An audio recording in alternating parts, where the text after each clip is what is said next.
দরিদ্র পরিবারের মেয়ে জ্যোতি বর্মনের অসাধারণ সাফল্য রানীহাট কোচবিহার।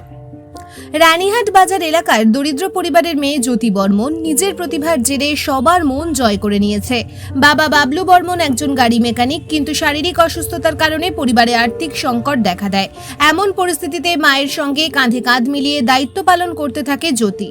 শৈলমারি হাই স্কুলের 10ম শ্রেণীর ছাত্রী জ্যোতি শুধু পড়াশোনায় নয়, নাচ, গান ও মডেলিংয়েও বিশেষ দক্ষতা অর্জন করেছে।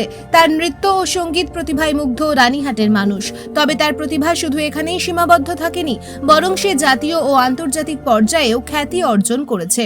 সম্প্রতি উত্তরবঙ্গের অন্যতম প্রতিযোগিতা মন প্রোডাকশন বিট চিলারায় একাডেমির আয়োজনে অনুষ্ঠিত মিস্টার ও মিস রাজবংশী ফ্যাশন শোতে অংশ নেয় বিভিন্ন জেলার প্রতিযোগীরা। শুধু পশ্চিমবঙ্গই নয়, আসাম, নেপাল ও ভুটানের ছাত্রছাত্রীরাও এতে অংশ নেয়। কঠিন প্রতিযোগিতার মধ্যেও সবাইকে পিছনে ফেলে কোচবিহারের মেয়ে জ্যোতি বর্মন বিশ্ব সুন্দরী মুকুট ও স্বর্ণ মুকুট জয় করে। তার এই সাফল্যে গোটা কোচবিহার জেলার মানুষ গর্বিত। শৈলমারি হাই স্কুলের শিক্ষক শিক্ষিকারাও তার এই কৃতিত্বে আনন্দিত। রাজবংশী সমাজ থেকে এই প্রথমবার কেউ স্বর্ণ মুকুট জয়ের গৌরব অর্জন করল। জ্যোতির এই অসামান্য সাফল্য প্রমাণ করে যে প্রতিভা ও কঠোর পরিশ্রম থাকলে আর্থিক সংকট কখনোই বাধা হয়ে দাঁড়াতে পারে না। Bureau report, news prime times. দণ্ডবত নমস্কার, মোর নাম জ্যোতি বর্মন, মোর বাড়ি কোচবিহার জেলার রানীহাটত। তো মুই mister and missus Rajbanshi 2024 final রাউন্ডত বিশ্ব সুন্দরী হসু। উত্তরবঙ্গের জেলার সাথে সাথে আমার প্রতিবেশী রাজ্য নেপাল অ্যান্ড আসাম থেকেও অনেক ক্যান্ডিডেট আছে। উমা ঘাড়িয়া মুই কোচবিহার জেলার জন্য বিশ্ব সুন্দরী অ্যাওয়ার্ড আশীর্বাদ পাচ্ছু, এটার জন্য মুই খুবই গর্ববোধ করো। আর মুই কলকাতা যাওয়ার ডাকো পাসু যে মুই ফাইনাল কলকাতা যাম, এটার জন্য মুই খুবই গর্ববোধ করো। মোক আশীর্বাদ করবেন মুই যেন বড় হইয়া কিছু মোর জেনারেশন নেক্সট জেনারেশনের জন্য যেন কিছু করিবার পারো।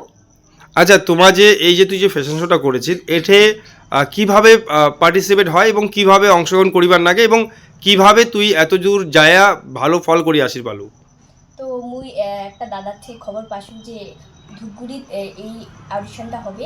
তো মুই সেলা ওঠে যায় ভালো অডিশন দিয়া ভালো করিয়া, তো মুই অডিশনের চান্স পাসু। তারপর অডিশনের চান্স পাই সেলা গ্রোমিং। দিদি, আপনারা জ্যোতির বাড়িতে আসছেন এবং জলপাইগুড়ি থেকে যে বীরচিলা ফাউন্ডেশন থেকে যে লোকজন এসছে, কি বিষয়ে আসছিল এবং কেন আসছিল একটু আপনি বলেন।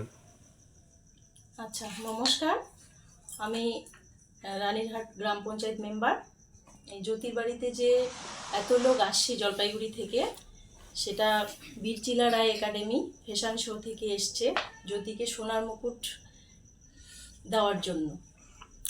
আচ্ছা দিদি, আপনাদের যে গ্রামের মেয়ে এত ভালো ফল করেছে, তো আপনাদের তরফ থেকে এবং আপনাদের পঞ্চায়েত সমিতির তরফ থেকে কি মেয়েটাকে কিছু দিয়েছেন আপনারা? না, এখনো পর্যন্ত দেওয়া হয়নি, তবে ভাবছি কিছু একটা দেবো। আচ্ছা দিদি, আপনাদের গ্রাম পঞ্চায়েতের মেয়ে আজকে আন্তর্জাতিক জায়গায় ভালো ফল করেছে এবং ইন্টারন্যাশনালভাবে যে বিশ্ব সুন্দরী অ্যাওয়ার্ড এবং সোনার মুকুট জয় করে নিয়ে আছে, সে বিষয়ে আপনার কেমন লাগছে এবং আপনাদের গ্রাম পঞ্চায়েতের তরফ থেকে বা আপনাদের গ্রাম থেকে কেমন সাড়া পেয়েছে মেয়েটার জন্য? খুব ভালো লাগছে আমাদের, খুব ভালো সাড়া। আমরা আশা করব এরকম ভবিষ্যতে আবার এনার পাশে থাকবো, জ্যোতির পাশে আমরা সবাই থাকবো। আর আশা করব এ আবার ভবিষ্যতে আরও এগিয়ে যাবে।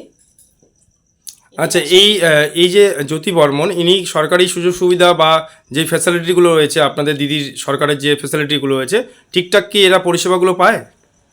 হ্যাঁ, পাচ্ছি।